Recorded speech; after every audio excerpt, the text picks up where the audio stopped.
Frankly, it's the first time many of us have actually grappled with a global recession. You had read about it, you had studied it, but we had never experienced it.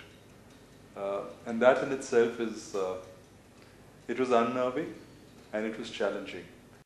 Uh, and what most of us didn't realize when it started is that it presents many opportunities. And it's not about getting hassled or bothered about it. It's about addressing it. It's an opportunity to reduce costs. It's an opportunity to acquire cheap.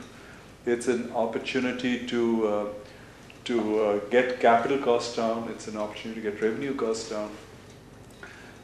And it generally becomes a moment to reboot your organization, to make it a lot more efficient, to make it a lot trimmer.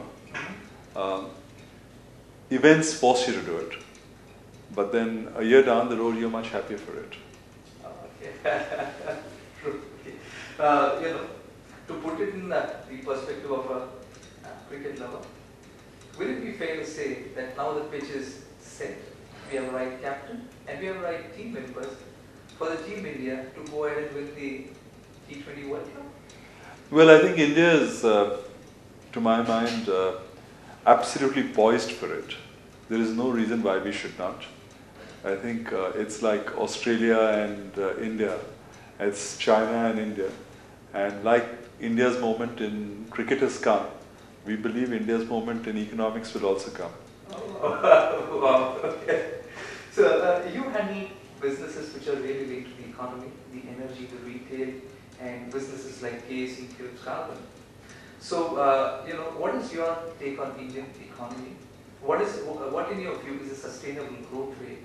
And how do you think, sectors such as power, which have been really rosy for years, will eventually pick up over a period of time? If economists are economists and they will have different views. But frankly, if you're looking at GDP growth, 6.5% to 7% is probably the worst case growth that you're looking at now. And chances are you could be seeing it, slightly higher rates of growth. But having said that, the power sector specifically, I think will grow at rates which are much faster than that. Demand is growing very fast, and capacity addition is not actually able to keep up pace with that demand growth. And you will see probably anywhere from 20 to 30% growth in the power sector. And it may not be each year, but if you take a 5-year horizon, you'll probably see a doubling of power capacity. Okay. So, particularly in context of CESC, it's one of the best managed utilities. Yes. Investors have no complaints holding on to CESC. Mm-hmm. The only thing is, when do they see, CESC going outside borders of Calcutta? Yes. Okay. We've actually gone outside Calcutta. We were a Calcutta-based company and a Calcutta-centric company, but we now have projects in Maharashtra which we've got to financial close on. We've got projects in Jharkhand, we've got projects in Orissa, we'll hopefully have projects in Bihar. And there'll be more. So CSC will certainly grow beyond Calcutta, and aggressively so. Oh, okay. That's actually very good news for the stakeholders. Well, just taking you back into your educational days, when you graduated, at that time, that was a trend among most of the business houses that they would choose to complete their studies overseas. You prefer to stay here and work directly with the business house. Any particular thoughts? Why did you choose to do that? It was more that events overtook me. When I was planning to go overseas was about the time my family got involved with a minority stake in Dunlop India. And to me that was a huge opportunity in terms of operations. And so for 4 years I operated that company.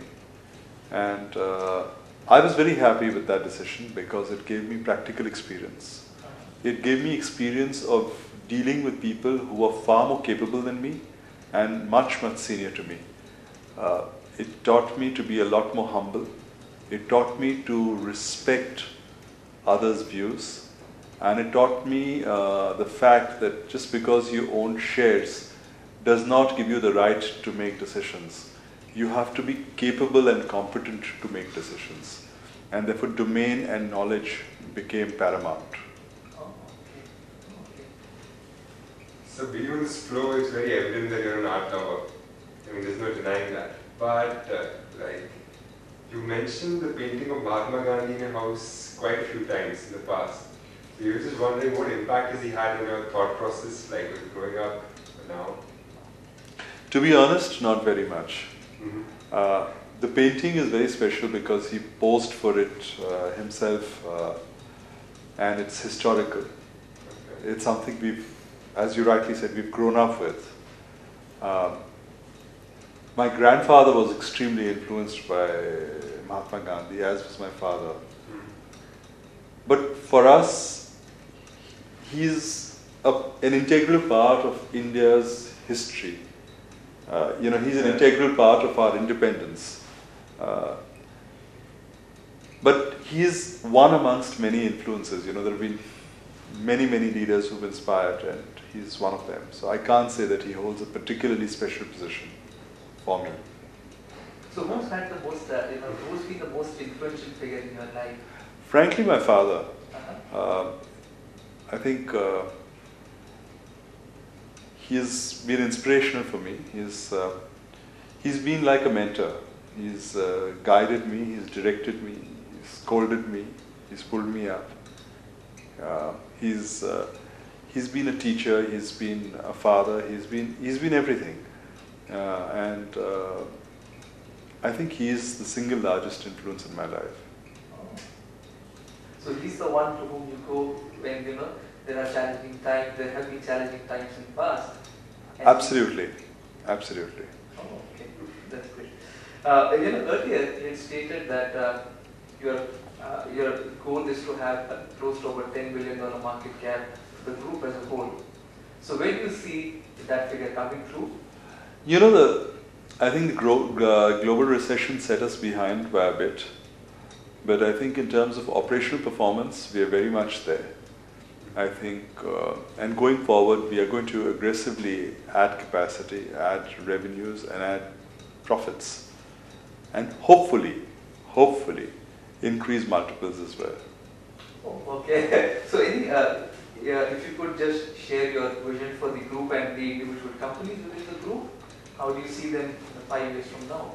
Frankly, our biggest growth will come from the power sector, where we have significant investments lined up. We hope to increase the capacity by about 5 times from where we are. We will grow, as I said, in Maharashtra, in Bengal, in Bihar, in Jharkhand, in Orissa. These are projects which have been identified. One which has got to financial close, one which is on the verge of getting to financial close, some which are at various stages of getting there. We will be looking at more distribution zones, and we have bid for Patna. Let's see what happens, what is the outcome of the bid. And we will be bidding for more franchises, which we believe are profitable. And we will also be looking at transmission projects. Yes, so power will become a very important play for us, and going forward we are looking at an investment of anywhere between 16,000 to 20,000 crores in this space over the next 4 to 5 years. Okay. So within the group, I think power or CESC will be the largest driver of growth. Will that be correct to say? Well, CSC is certainly growing very aggressively, as are other companies. I think CEAT is growing aggressively, Philips Carbon will be growing aggressively. KEC's order book is growing at a very handsome rate. So I think if you're looking at turnovers, maybe KEC will be outstripping CSC very shortly. Really? Yes, but in terms of capital expenditure, CSC will clearly be the largest. Oh, okay. So currently, balance sheets of almost all the companies are, I wouldn't say over leveraged, But any plans to, dilute equity? Because it's been a while that you have come and diluted equity. There are no immediate plans to dilute equity, and we are very clear. We would follow a very conservative approach on an debt equity situation, and at a group level we stand at just below 1:1 debt equity, and I think that's pretty much the position we will maintain. We will raise equity when we need it. We would not raise equity for the sake of raising equity. Oh, true. Coming back to your love part, what would you say is more challenging, valuing businesses or valuing art? Well, the truth is I don't know the first thing about valuing art. My brother is the art lover. He's the ardent art lover in the family, and he's the one who spends a lot of time, and he has a lot of knowledge. Okay. I am like the reflected glory, the sun and the moon. He's the sun, I'm the moon. So. Oh, that's really humble. Sure. Talking about your brother, you both run very successful businesses, within nearby itself. So what is the secret of success? Like, how do you work as a team? We communicate very strongly with each other, and we complement each other. I think we have a completely different skill-based set, and we have a completely different weakness set. Okay. So I think it works well because combined we become a lot better than we are individually. So what is that one thing that you admire about him the most? He's a details person, and he gets into a lot of detail. And I find that I'm unable to get into the 5th and 6th level of detail, and he is able to get into maybe the 7th level of detail. So it actually works as a very good combination. Oh, okay. Wow.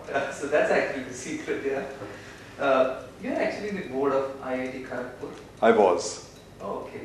So what was, while you were on the board of IIT Kharagpur, did you find any stark differences that would make the Indian education system much more robust than what it is now? Oh, many. Uh-huh. I was chairman of IIT Kharagpur for 6 years, and frankly it was a great experience. But it also just sort of gave the feeling that there are such huge opportunities. You have one of the best technology and technical institutes in the world, and yet we don't encourage, as a nation, we don't encourage international students, we don't encourage international faculty, we don't encourage international thought. Would you imagine that IIT Kharagpur had a single entry system of accounting? They did not have an internal auditor. They had a discretionary quota for the chairman for 25 students, which I disbanded. And there was a huge resistance from the local MP, MLA, faculty, etc., etc., etc., saying that this discretionary quota cannot be disbanded.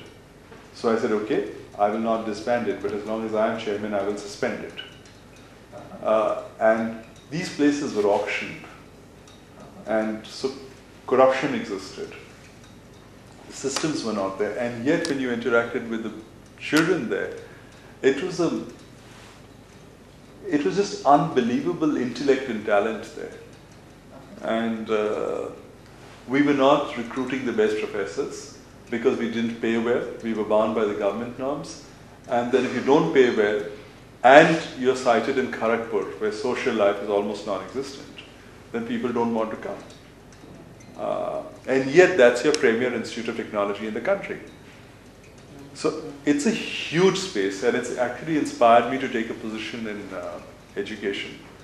And CSC is actually opening a management institute within 2010 in Calcutta. And we will do more such ventures, because my brush with that actually gave me the feeling that there is a huge gap. And it's part of our CSR activities. Instead of going and encouraging a tribal to work with some weaving or something, which is also important, what we will do is we will actually build institutions which will have lasting legacies, which will be international in terms of quality and caliber. And you're available not only for one city, but you're available for the world.